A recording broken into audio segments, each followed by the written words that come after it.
In this video, we'll talk about the order of operations in Excel. It's a lot like PEMDAS if you remember from high school. The general mathematical rules for calculation that Excel follow goes like this. So it starts with parentheses and then exponents, multiplication and division, and addition and subtraction.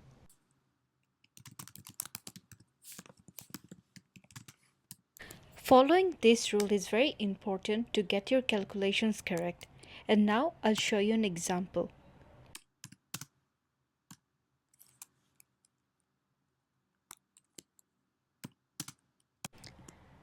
For example, here I want to add 130 plus 150 and divide it by 2. Let's see when we do it normally what happens.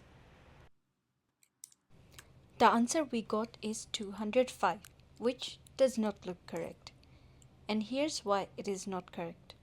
So following the rule, what Excel did was it divided C4 by 2 and then added C2. And that is why we got 205.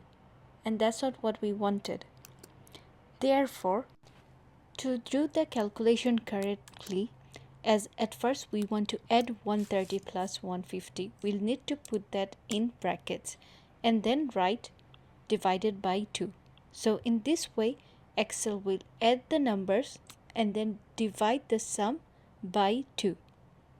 And that gives us the correct answer, which is 140.